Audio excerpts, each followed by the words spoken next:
In a world where icons collide, there are fights that go down in history. Not just for their intensity, but for the sheer spectacle of contrasting styles, backgrounds, and philosophies.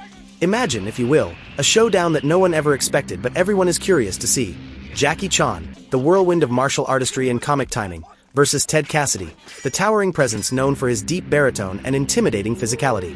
This isn't your average cage match. This is a battle of legacy, agility versus power, speed versus stature. Two men from different worlds, one from the bustling martial arts theaters of Hong Kong, the other from the shadowy corridors of vintage Hollywood horror. And yet, both revered for how they used their bodies, not just to entertain, but to tell stories. Let's step into the arena. Ted Cassidy, standing at an imposing 6 feet 9 inches, was best known for his roles as Lurch in The Addams Family and as a recurring voice of menace in various TV shows. With a frame that could fill an entire doorway and hands like dinner plates, Cassidy didn't need to move quickly. He was a mountain. His strength was unquestionable. Even off-screen, he was known for his formidable power and booming voice. Imagine being hit by that hand. It wouldn't just be a punch. It'd be like getting hit with a telephone pole. Jackie Chan, on the other hand, doesn't intimidate with size. But you'd be a fool to underestimate him. His presence is kinetic, like a storm you didn't see coming until it's already ripped through. While Cassidy would walk through a wall, Jackie would run up it, flip over it, then turn the bricks into weapons. When it comes to fighting technique, Jackie Chan is practically untouchable. A lifelong martial artist, trained in Hapkido, Kung Fu, Taekwondo, Judo, and more, Jackie's style is a dance of chaos. He doesn't just punch and kick. He improvises. A ladder becomes a set of nunchucks. A refrigerator door becomes a shield. He's Bruce Lee's speed, Buster Keaton's imagination, and Evel Knievel's daredevil heart rolled into one. Cassidy. He wasn't a martial artist. But don't mistake that for weakness. His style would be more like a classic strongman. Grapples, slams, powerful bear hugs. If he caught Jackie in his grip, it'd be trouble.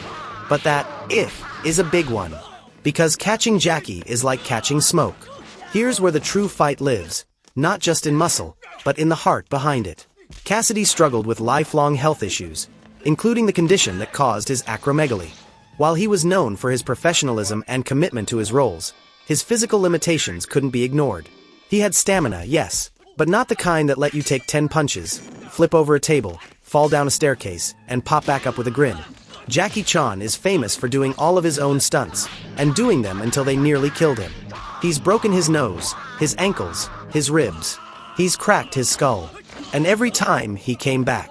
That isn't just endurance. That's spirit. That's a man who fights like he lives in the fire. Picture it. The two meet in a dimly lit warehouse, rain pouring outside, steam rising off the concrete floor. Cassidy stands tall in the center, arms crossed, unmoving.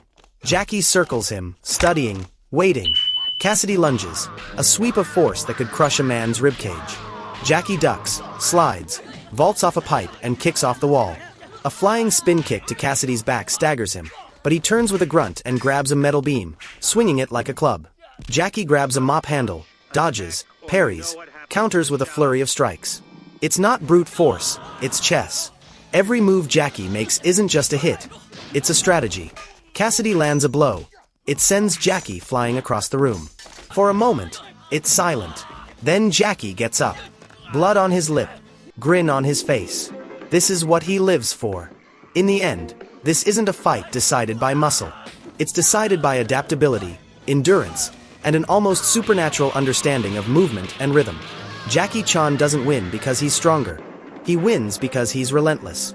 Because he fights with wit, with heart, and with a lifetime of experience turning any environment into a weapon.